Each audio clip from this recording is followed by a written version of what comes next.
শুধু সত্য কথা বলার জন্য তাকে নৃশংসভাবে আগুনে পুড়িয়ে মারা হয়েছিল। আমি বিজ্ঞানী ব্রুনোর কথা বলছি। সেদিন কি হয়েছিল চলুন আলোচনা করি। এটি বেশি দিন আগের কথা নয়, এই তো 1600 সালের 17ই ফেব্রুয়ারির কথা। আজ থেকে মাত্র 400 বছর আগেকার কথা। কি ব্রুনোর অপরাধ ছিল যে তাকে পুড়িয়ে মারা হয়েছিল? ব্রুনো বলেছিলেন এই মহাবিশ্ব অসীম এবং এর নির্দিষ্ট কোনো কেন্দ্র নাই। বাইবেল অনুযায়ী পৃথিবী স্থির এবং সূর্য পৃথিবীর চারিদিকে ঘোরে। কিন্তু ব্রুনো বলেছিলেন না, সূর্যকে কেন্দ্র করেই এই পৃথিবী ঘোরে। এটি বলার জন্য তাকে ধর্মদ্রোহিতার আখ্যা দিয়ে তাকে শেষে পুড়িয়ে মারা হয়। ব্রুনো আরো বলেছিলেন আমাদের এই সৌরজগৎ সূর্য কেন্দ্রিক, মহাবিশ্ব অসীম, নক্ষত্রগুলি আসলে সূর্যের মতোই স্বাধীন ও স্বতন্ত্র মহাজাগতিক বস্তু যাদের সংখ্যা কোটি কোটি। মহাবিশ্ব কেবল অসীম নয়, এর প্রবাহ অনন্ত।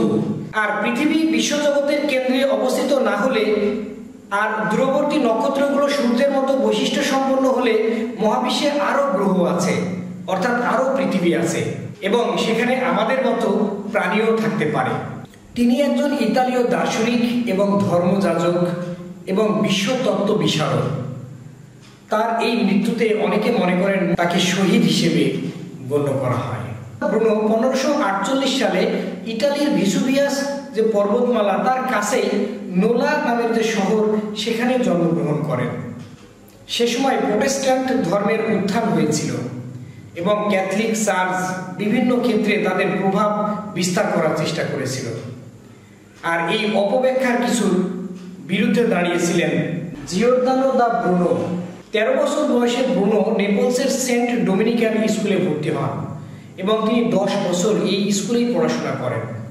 সেন্ট টমাস অ্যাকুইনাস ডোমিনিকান গোত্রের একজন ছিলেন যিনি এই স্কুলের শিক্ষক ছিলেন এবং ব্রুনোর উপরে এই শিক্ষকের ব্যাপক প্রভাব ছিল, যার ফলে ব্রুনো ডোমিনিকান ধর্মযাজক হিসেবে শপথ গ্রহণ করেন। শপথ গ্রহণের পাশাপাশি জিওনার্দো উপাধিটিও তিনি গ্রহণ করেন। জিওনার্দো দা ব্রুনো সারা জীবনই পরিবারের সাথে থাকতে পারেননি, কারণ তাকে পালিয়ে বেড়াতে হতো এই শাসক গোষ্ঠীর কারণে। 1592 সালে ব্রুনোকে কাজ দেবে বলে রোমে নিয়ে আসা হয় এবং তাকে ধর্মদ্রোহী আখ্যা দিয়ে এই ধর্মযাজকদের কাছে তুলে দেওয়া হয়। দীর্ঘ 8 বছর ব্রুনোকে চরমভাবে নির্যাতন করা হয়েছে বন্দি জেলখানায়। কথিত আছে তাকে ছোট্ট একটি ঘরের মধ্যে রাখা হয়েছিল, যে ঘরের তাপমাত্রা অনেক বেশি ছিল এবং ব্রুনোকে মাঝে মাঝে খাবার দেওয়া হতো এবং চলতো শারীরিক নির্যাতন। একই সাথে ব্রুনোকে বলা হতো তুমি যা বলেছো তা যদি তুমি তুলে নাও, অর্থাৎ তুমি যদি ক্ষমা চাও তাহলে তোমাকে মাফ করে দেওয়া হবে, তোমার এই শাস্তি মওকুফ করে দেওয়া হবে। ব্রুনো মাথা নত করেননি। শেষে প্রহসনের বিচারে ব্রুনোকে বলা হয় যে তোমার মৃত্যুদণ্ড হবে আগুনে পুড়িয়ে, কারণ তুমি এমন অপরাধ করেছো যে তোমার রক্ত মাটিতে পড়লে মাটিও অপবিত্র হয়ে যাবে। ব্রুনো তার এই মৃত্যুদণ্ডের আদেশ শুনে বলেছিলেন আমার আদেশ শুনে তোমরাই ভয় পেয়ে গেলে, আমি ভয় পাইনি।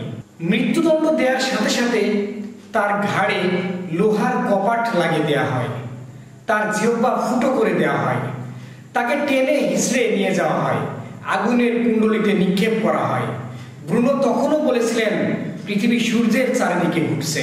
ব্রুনো যদি সেদিন মেনে নিতেন যে না পৃথিবী সূর্যের চারিদিকে ঘুরছে না, তাহলে কি আজকের এই বিজ্ঞান এই পর্যন্ত আসতো? আজকের এই পৃথিবীকে, আজকের এই বিজ্ঞানকে এই পর্যন্ত আসতে বহু মহামানবকে অকাতরে জীবন দিতে হয়েছে। ব্রুনো তাদেরই একজন। অবশ্য এই ঘটনার জন্য 1998 সালে পোপ জন পল দ্বিতীয় যিনি দুঃখ প্রকাশ করেছিলেন। কিন্তু দুঃখ প্রকাশ করলে কি সব শেষ হয়ে যায়? জয় হোক বিজ্ঞানের, জয় হোক বিজ্ঞানীর। সবাই ভালো থাকুন, সুস্থ থাকুন।